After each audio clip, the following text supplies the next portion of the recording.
This is Ira Glass of This American Life. Each week on our show, we choose a theme, tell different stories on that theme. All right, I'm just going to stop right there. You're listening to an NPR podcast. Chances are you know our show. So instead, I'm going to tell you, we've just been on a run of really good shows lately. Some big, epic, emotional stories, and some weird, funny stuff, too. Download us, This American Life. Tappert Brothers, and we're broadcasting this week from the Center for New Year's Resolutions here at Car Talk Plaza. It's about time. Well, I make a lot of resolutions every year, and I never keep them, but I'm keeping this one. I'm with you on this. And this involves Starbucks coffee. Yeah. It's bad enough they've invaded the planet. But that's another issue altogether. Another issue, and we'll talk about that some other time. But I just wanted to say, as good as their coffee is, they have unnecessarily complicated my life and probably everyone else's life, too.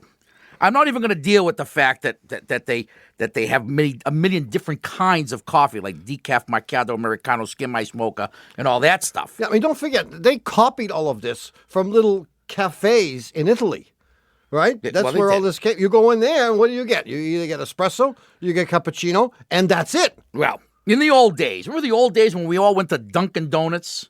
I do remember that, yeah. You asked for a cup of coffee, and someone would say, large or small? Regular or non? Yeah. Now, regular, cream and sugar. Yeah. Mm-hmm. Well, apparently, large and small, they weren't good enough for Starbucks. No. So they come out with short and tall.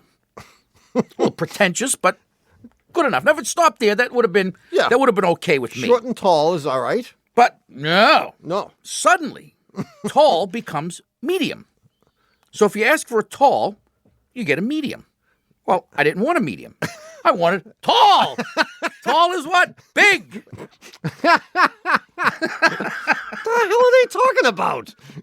Well, so I don't know why. So is there a New Year's resolution in there, all of this?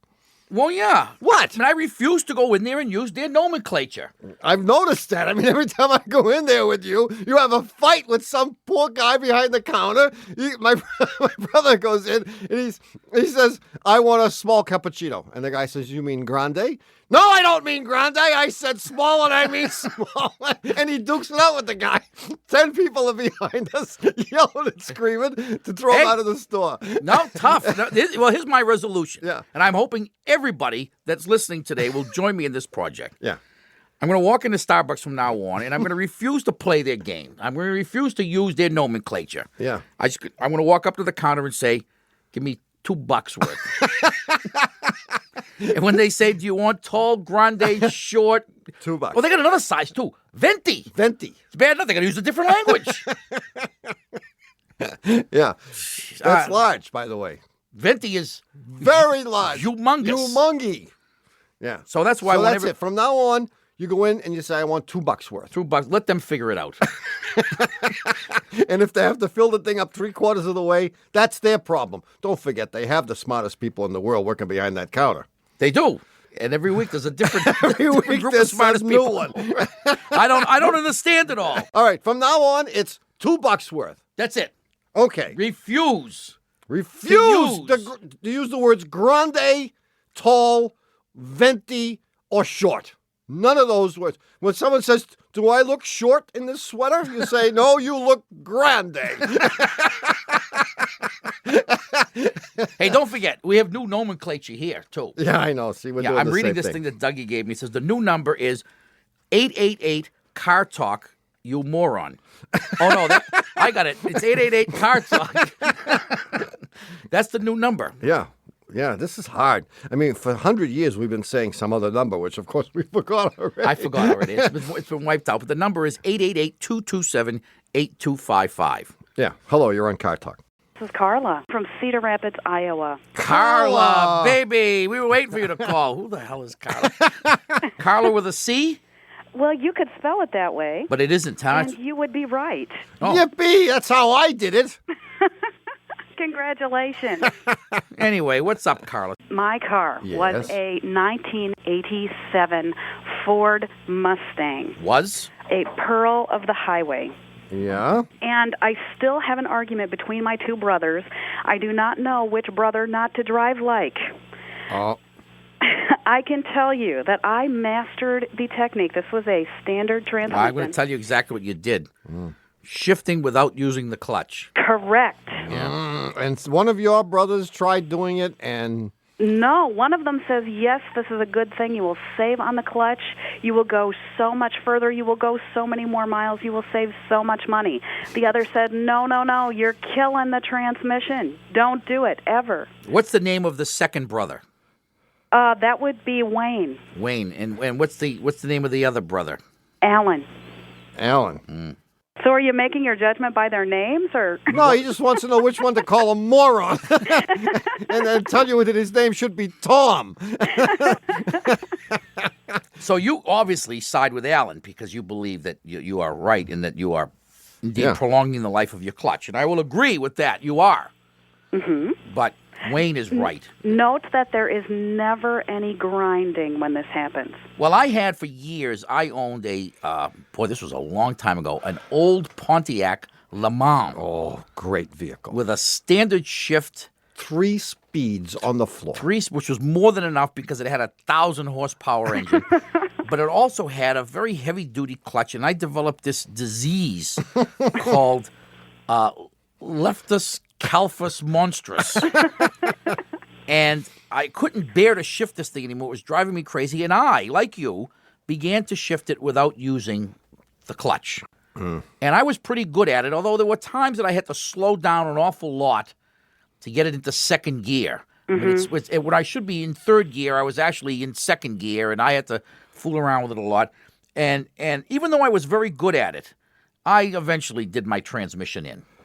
You will eventually cook the synchronizers in the transmission. Even though you say that you never have any grinding, that doesn't mean you do not you are not incurring stress on the synchronizers, because you're pulling it out of a gear and it's grinding against the synchronizer even though it's not making any noise. Okay. So if you can feel the slightest amount of resistance when you're moving it into or out of a gear, that's where the wear is coming from. Okay. That is not to say that it's impossible to do this without ever feeling resistance either coming out or going into a gear. It is possible. And again, in the interest of science, I think you should do it. I think we would want to know how long can you drive and not wreck the transmission. Does Alan have a manual shift car? Well, they both have had. Have had. Well, but not until the government But stopped not them, right? currently. In their days of youth when you need to, Yeah. No, and it is kind of neat when you're young to show your friends that you can actually shift without the clutch. And I will admit. And they all gasp in awe. Oh, there are people who think it's impossible. But we know better, don't we? And we all learned on somebody else's car. Right, and if you really don't care what happens to the transmission, you can just slam it from one gear to the next, and it'll almost always go in for a while. Yeah. But I would have to recommend against it. It's hardly worth it because, yes, you are saving the clutch, but potentially at the cost of the tranny. And the tranny is going to end up costing you a lot more to rebuild than whatever saving you have on the clutch. And the truth is that those shifts from second to third to fourth, those aren't the ones that wear out your clutch. Yeah, that's the ones that wear it out unfortunate are part. starting off from a dead stop, and you can't do that with your technique. Exactly. So you don't save diddly by doing this. So you're doing it purely for fun. All right. And you're taking a But chance. as long as you know that, that's okay with us. So if you want to do it, tell Alan, do it on his own car.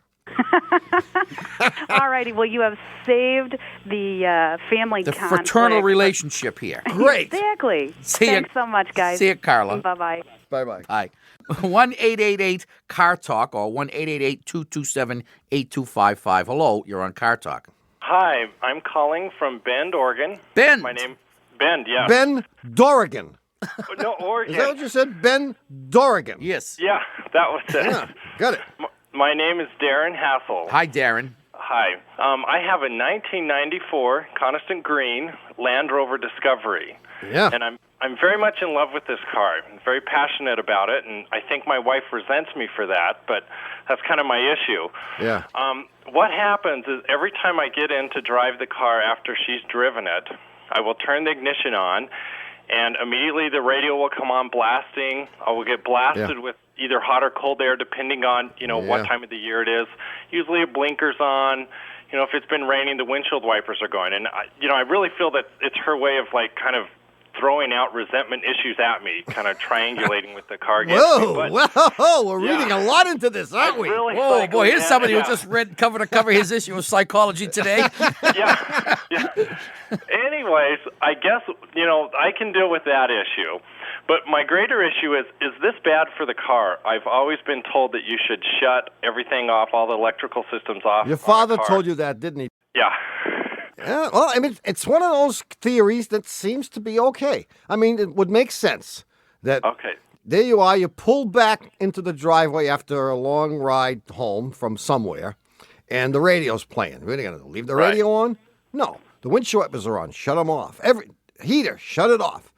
Right. Well, there is some little grain of truth. Yeah. The only one of the ones you mentioned that you really should do is turn off the windshield wipers.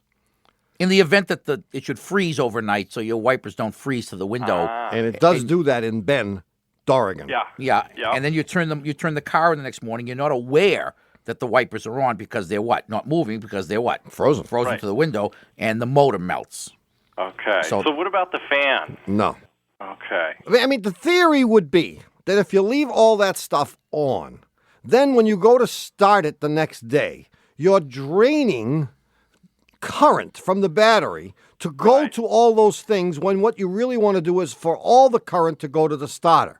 Well, the truth is that all the current does go to the starter no matter what is on. Because as you know, when you are cranking the engine to start it, you don't hear the radio, you don't hear the heater, the windshield wipers aren't moving, because none of that stuff starts happening until you let go of the key and it comes back to the run position. Then all that stuff blasts at you. And that's when you get so angry at your poor wife. So you don't think that, all the women out in America or men, do that kind of inadvertently? Just to upset their husband. I mean, yes. They probably do. Well, they call that passive-aggressive. Yeah. That's exactly right, yeah. So, I'm sorry, hon. I didn't realize that the station... I didn't realize. Yeah. Oh, no, everyone does that to some extent. Okay. And whether it's unconscious or not, who knows? I think you have to lay some traps for her. There we go. To find out how mean she really is. But in this case, I wouldn't worry about it damaging your car. Okay, that was the best. That was the most important issue. Well, I don't think that is the most important issue, but if you want to think that, you go right ahead. See you, Darren. See you later. All right, thank you. Good luck. Bye. Okay. Bye-bye. Hey, the puzzler answer and more calls are coming up right after this.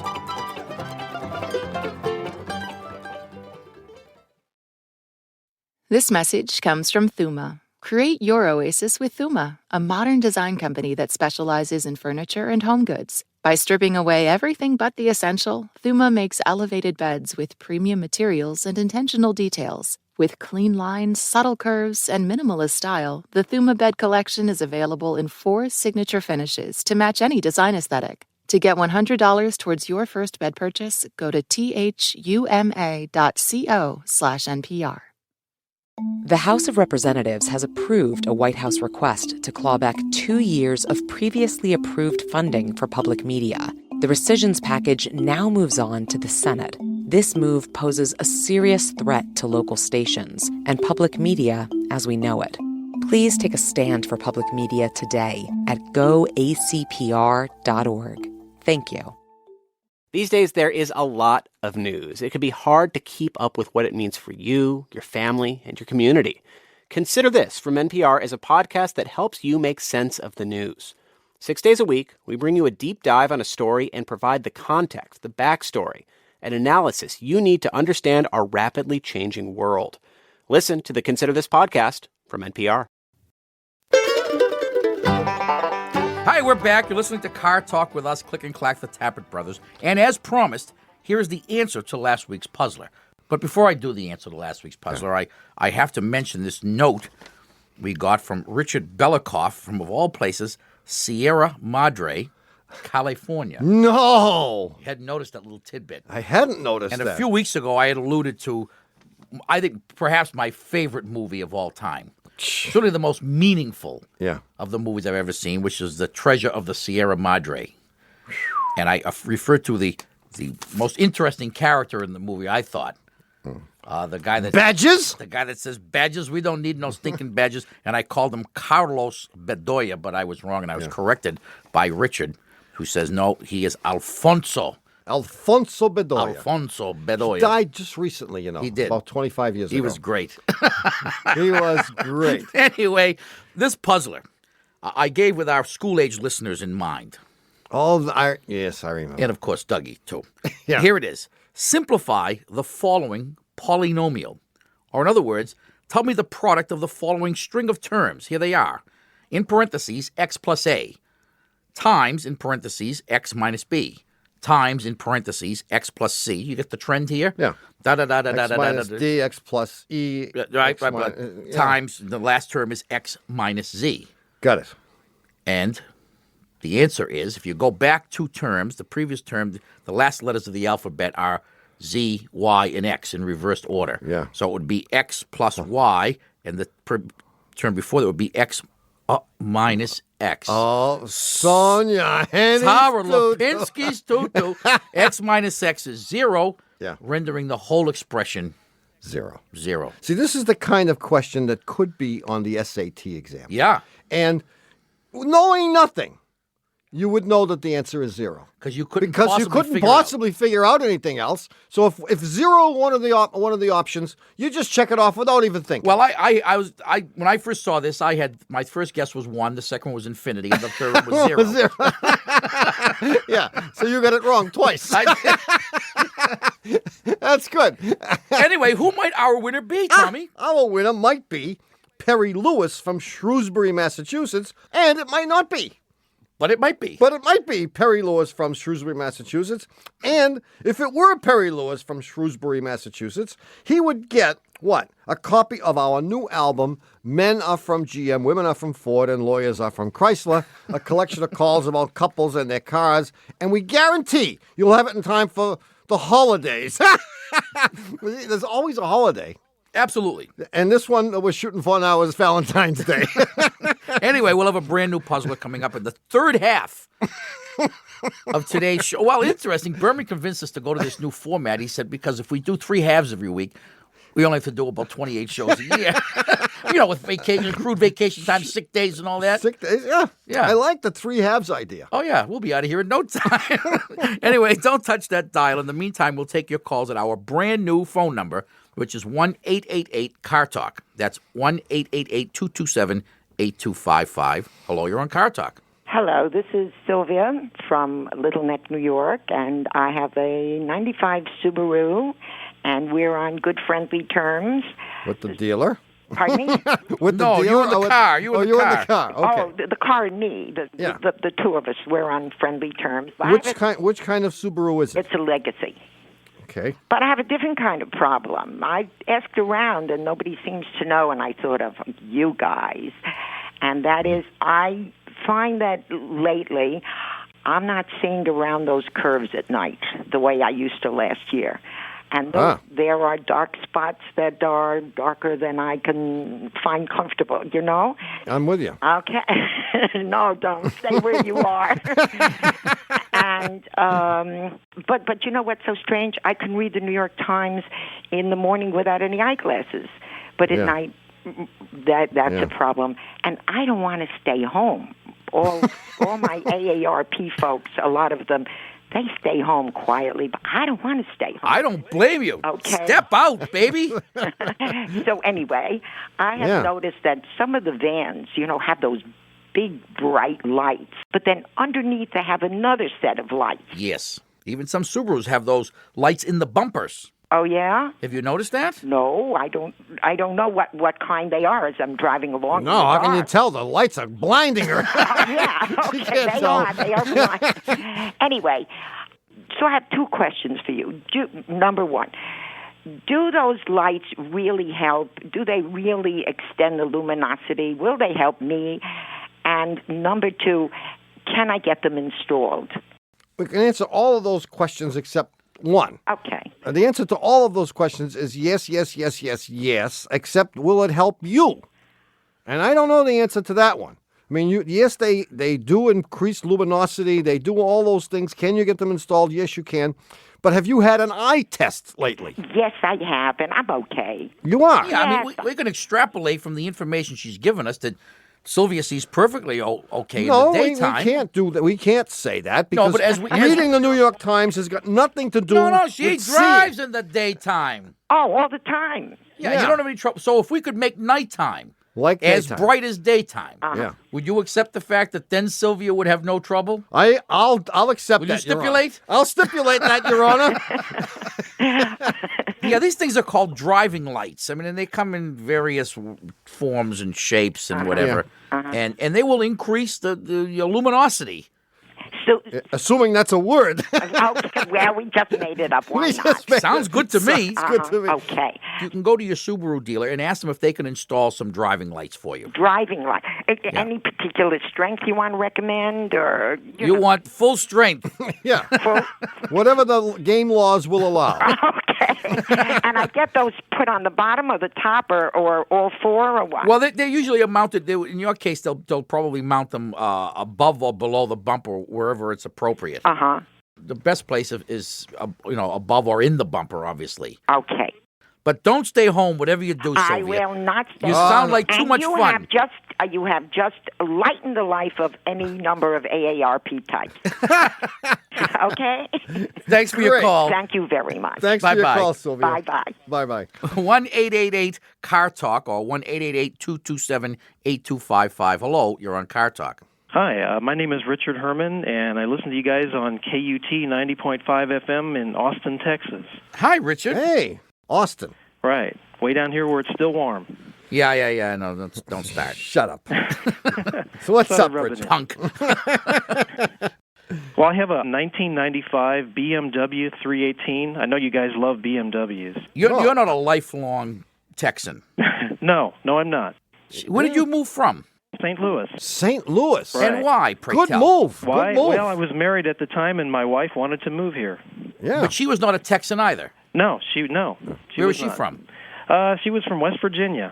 And why did she? West Virginia sounds like a perfectly delightful place. She wanted to move somewhere warmer. So Yeah, because you wanted her to live in St. Louis, and she had more brains than that. I'm just curious. And she dumped you, which shows that she really had more brains than you. So you have this BMW. And you're wrong about the fact that we don't like BMWs. I like BMWs. It's the drivers. People who drive them. The drivers, okay, all right. Yeah. Right. And it's a 318, you said. Right, it's a 1995. I bought it new, and now it has 43,000 miles on it. Yeah. And it has a standard transmission, and at about 40,000 miles, I started having trouble with it popping out of first gear. Oh. And really? When starting up from a stop, the car would get up to about 5 miles an hour or so, and then it would just jerk out of gear, a real hard jerk. The first time it happened, I thought somebody hit me. Yeah. That's how hard the jerk is. Mm-hmm. And have you been back to the dealer to ask them to give you a new transmission? Right. Well, they couldn't figure out what it was, so bull feathers! They couldn't figure out what it was. What, were they all hiding in the bathroom that day? They couldn't figure out what it was. And did they say, "Gee, we've never run across this before"? Yeah, they did say that. I took the service advisor out for a test drive, and he did experience the car doing this. He said, I wonder what that is, he said. They couldn't figure out what was wrong, so they contacted their rep, who didn't even look at the car. He just told the dealership to get me a new gearbox. Oh, good. Yeah, excellent. So my question is, what kind of damage could this be doing to other parts on the car when it jerks out of gear? Like, for example, is it damaging my clutch in some way, or possibly the U-joints or something? I wouldn't worry about it. No, I mean, if you compare this to the way most BMW drivers drive their car, it's probably pretty benign. Yeah. Well, yeah. You certainly didn't damage the clutch. No, the clutch is not involved in the loop. Okay. I think it's wonderful that BMW is doing the right thing without giving you a bunch of bull. They simply said, "We'll get you a new gearbox," and that's it. Right. Good for them. Well, and I am very thrilled that they are not rebuilding your old one, because they always like to have the kind of what they call on-the-job training for their technicians, and the way they provide it is by having them rebuild them and And there's always that sinking feeling when you put the thing in and the customer has driven away and you find a few parts on the bench. And you say, oh! I wonder what these were for. Oh, these must have been... Oh, no, I have the other one. These were... Oh. But don't worry about it, Richard. Okay. See you, Rich. Okay. Good Thank luck. you very much. Bye-bye. Good Bye-bye. question. Be sure to stick around for more calls and the new puzzler coming right up.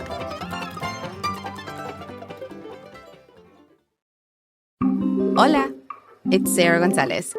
At Planet Money, when we say we want you to understand the economy, sure, we mean tariffs and global supply chains and interest rates, cosas así, but also we shot a satellite into space. We made our own vodka, became a record label, made a comic book, all to help you make better sense of the world around you. Listen to the Planet Money podcast from NPR. The Nintendo Switch 2 is already the fastest-selling video game console of all time. That's despite the technology behind it lagging years behind its competitors. Without saying it, Nintendo is selling a culture. On The Indicator, we unpack the unusual business strategy that transformed a tiny Japanese toy company into a global multimedia giant. Listen to The Indicator from Planet Money wherever you get your podcasts. On NPR's Throughline, schoolhouses are less expensive than rebellions. We've been debating the government's role in education since the Civil War. 1/10 of our national debt would have saved us the blood and treasure of the late war. How the Department of Education tried to fix a divided nation. Listen to Throughline wherever you get your podcasts. On NPR's Wildcard podcast, Michelle Obama says she's reinventing herself. I don't know if my ambition has ever fully been able to actualize itself. I think I'm now at a stage in my life where all my choices are mine. I'm Rachel Martin. Listen to Wildcard for a conversation about balancing family and personal growth with Michelle Obama. Ha! We're back. These donuts are great. You're listening to Car Talk with us. Click and talk for a while. You're listening to Car Talk with us. Click and collect the Tappet Brothers. And we're here to discuss cars, car repair, and my brother's new puzzler. Okay, here it is. Does it have to do with donuts? No, not really. That is the most obscene donut I have ever... Only in America. Only in America, exactly. No, it's no wonder. I don't mean this in a bad way, because this is from Dunkin' Donuts. They make very good donuts. Yeah. But this is why they call us ugly Americans. Yeah. Anyway, I'll eat that later. This was sent to us by email from John Zumsteg. And I don't know where he's from because you don't know where anyone's from. And that's as it should be. Isn't that interesting? Yeah. He says, based on a true story. Oh, yeah. One crisp fall morning, a man brings his Porsche into his mechanic, saying that he couldn't drive it more than 20 miles an hour. At that speed, it developed an horrendous shudder. The mechanic, being busy as usual, drinking his morning coffee. And eating Dunkin' Donuts. Tells the driver to drive his car into the shop, but he couldn't look at it until later that day. When the driver returned that evening, you can probably guess the next thing. Yeah. The mechanic reported that they couldn't repeat the problem. They couldn't reproduce the problem. Yeah. And they'd taken it on a test drive, and the car ran perfectly. Ha! The next morning, the driver returns with exactly the same complaint. Again, the mechanic puts it in the garage and spends his morning drinking coffee and overbilling other customers. Again, the driver returns that evening, and here's the same story. We drove it. That car thing was ran great. It was What's perfect. the matter with you? Yeah. And it's a bill for $100. The third morning, Yeah. the driver returns. Same story. At 20 miles an hour, the car starts to shake itself apart. This time, you ready for this? Yeah. The junior assistant deputy fledgling mechanic, Krusty.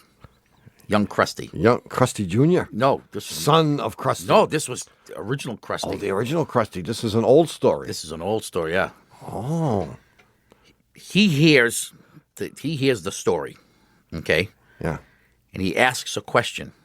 Yeah. He says to the guy, "You buy new tires this summer?" The guy says, "Yes, I did." Wow. Krusty says, "I know what's wrong with your car." Wow. Ha! Whoopee! Now, if you think you know the answer, or you just have nothing whatsoever to do at work, like my brother, what the hell do you do all day? What do I do all day? I mean, how can a guy spend an entire 8 hours a day? He comes home from work. I call his house of the night, and Joanne says, he's not home yet. And I say, it's like 7 o'clock. Yeah. She says, he's at work. Yeah. And I went, I don't know. One of life's little mysteries. Isn't it? Oh, it is. Yeah, but you have everyone else fooled. Yeah. Anyway, if you have nothing to do at work and you feel like taking a guess, mail your answer to Puzzler Tower, Car Talk Plaza, Box 3500, Harvard Square, Cambridge. Our fair city. Ma 02238. Or, of course, you can email us your answer, like Admiral Zumwalt here. Who was this? John Zumsteg. As he did. And you can tell us actually where you're from if you'd care to. You can email us from our website, cartalk.msn.com. Just click on the Talk to Car Talk section. And if we choose your correct answer at random, from among all the correct answers, you'll get your own copy of our brand new tape or CD, whatever that thing is. Men are from GM, women are from Ford, or some other useless gift from the Car Talk Shameless Commerce Division. 1-888-CAR TALK. That's 1-888-227-8255. Hello, you're on Car Talk. Hi, my name is Rich. I'm from Greenleaf, Wisconsin. Rich, Greenleaf? Yes, I'm about 10 minutes south of Green Bay, Wisconsin. So what's going on, Rick? Well, I need Other than the fact that you're freezing your butts off up there. Yes, we are. Yes, we You are, huh? Yeah. Hopefully it's temporarily. So. Yeah, it is temporary. How cold is it right now? I believe around in the 10-degree range, and with the wind, probably colder. Probably. That's generally Probably minus 10. Maybe minus 10. And are you wearing, or have you ever worn Bronco Nagurski long underwear? No. No. Well, you ought to. No, we usually bear it up here. You guys are tough. See, tough people Yeah. that don't want to live near anyone else. That's right. And nobody wants to live near them. So what's up, Rich? Okay, I need an opinion, and I got a question. Yeah. I need the opinion. I've got an 83 Chevy Cavalier. It's a four-door. It's got a Okay, we know what that opinion's going to be. Okay. Sell it. Okay. Next. I want to cut the roof off the top and make it a convertible. This is why no one will live near you people. I don't want to drive it now, but I wanted to ask the question earlier in the year, but I never got the calling, you guys. And you want to do what again? He wants to cut off the roof and make it a convertible. It's a beater car, and I won't do this to any other regular car that I would drive I got daily. you now. Okay. And the wife doesn't like the idea of me doing this. She says, I'm not even going to get in that thing if you cut that roof off. I said, why? What's the difference? But she doesn't seem to think it's safe. Oh, she thinks it's going to be less safe. That, and I also have opinions from other friends stating that if you cut the roof off a vehicle, it can become structurally unstable. Oh, Yes. there's no question They're about right, that. They're right about that. It is not designed to have the roof cut off. Okay. Yeah, I mean, don't forget. I mean, the roof is like holding the front to the back and the top to the bottom. I suppose that's mainly because of the unibody. That's what. Well, no, any car, Any even cars. Yeah, I mean, the fact is that there are different ways that they make convertibles. Mm-hmm. They don't just take, well, okay. At least we're led to believe that We're they led don't to just believe, yeah. take and cut the top off. Mm-hmm. Yeah, I mean, there is an alternative here. I don't know if you've explored this at all, but you could actually go out and buy a convertible. Mm-hmm. You could sell. You couldn't sell the He Cavalier. lives in Wisconsin, Yes. so that he won't have to do that conventional kind of shopping. He wants to go shopping for a chainsaw. It's kind of like an yes. experiment. I got a big grinder, and it's waiting to eat away. Yeah, I at can the- tell you're dying to do it. I mean, see, the trouble is this, that probably if you cut the roof off, the car is not going to just fall apart. But the problem would be if you had an accident. Okay, buckle up. It would buckle up, exactly. Okay. And that would be, I would hate to have that on my conscience because you're such a nice guy. On the other hand, as I started to say... being on the ticket available for Packers games. You see other convertibles, like there are Cavaliers that are convertibles. So I'm figuring they make them structurally the same, but just put a hard top on. I don't we think so. hope they don't. We But, don't. you might be able to get real worthwhile information from a body shop about this, but I would think that most of them would agree with us that it's a bad idea. Yeah. But And I'm sure you can trade yours in and get a convertible if that's what you really want. But I know you want to use that grinder for something, huh? That's the rub. That grinder. That is the rub. You get it for Christmas? No. You've had it for a long time. Yeah, grinding wheels sitting there doing nothing. Yeah, you know, I have a grinder myself, a big one, that a neighbor gave to me. It weighs about 90 pounds. I'm dying for something to grind. And I haven't figured out anything yet. So you have. Well, I think you could just do it and just look at it. Yeah, I hear you. But in the meantime, we will try to find an alternative use for that grinder for you. Okay. See you, Rich. Okay, thanks, guys. Bye. See you later. Well, it's happened again. Yes. You've squandered another hour listening. No, hour and a half. 3 halves. To Car Talk. Our esteemed producer is Doug the Subway Fugitive, not a slave to fashion Berman. Our associate producer and Dean of the College of Automusicology is Ken Babyface Rogers. And we should mention a welcome to Baby Huey. Baby Huey Rogers. Yes, Ken and his wife Gina. Well, actually, Gina did most of the heavy lifting. She did all of it, yeah. Yeah, he didn't do much. Nothing. In fact, hardly anything. No. Right. They have a new baby. I wanted them to name the kid Roy. They may. Ken slapped me around and sent me this Christmas card. Our assistant producer is Catherine Oyster Stew Ray, and our engineer is Jonathan Marston. Our technical, spiritual, and menu advisor is Mr. John S. Lawler. Our public opinion pollster is Paul Murky of Murky Research, assisted by statistician Margin O'Vera. Our director of new product repair is Warren T. Myfoot, assisted by our customer care representative, Haywood Jabuzzoff. Haywood Jabuzzoff. Our broadcast philosopher is Philip Airtime. Our evasive driving instructor is Vera Brupley. The director of our automotive recycling center, a.k.a. Junkyard, is Ricardo Dismontalban. Our director of moral support is Hugh DeMann, and our Leo Tolstoy biographer, as always, is Warren Peace, author of Leo Tolstoy by Warren Peace. Our chief counsel from the law firm of Dewey, Cheatham & Howe is Hugh Lewis Dewey, known among the slush amidst the slush in Harvard Square as Huey Louie Dewey. Thanks so much for listening. We're Click and Clack, the Tappet Brothers. Don't drive like my brother or my sister. Don't drive like my sister or my brother. We'll be back next week. Bye-bye. And now, with a very important announcement, here is Car Talk Plaza's chief mechanic, Mr. Vinny Gumbaz. Now, if you want a copy of this week's Car Talk show, which is 1998's show number 2. Yeah, it sounded like number 2. Here's what you got to do, all right? Are you going to give out the phone number, Vinny, for this now? Is that it? No, I'm going to reach across the table and turn you into radio show host Barber, you moron. The number is 1-888-CAR-JUNK. You got that? That's 1-888-CAR-JUNK, which is 227-5865. And what if someone wanted to buy our album, which is called Men Are From GM, Women Are From Ford, calls about couples and their cars, like for Valentine's Day? Would they use the same number as that? No, you call La Toyota Jackson at the Psycho Network and ask her to beam you one. Of course you call the same number, 888-CAR-JUNK. Or you can get stuff through the online shameless commerce division at cartalk.msn.com, you know? You know, under that gruff exterior, I believe there lies a heart of gold, Vinny. Oh, heart this, will you?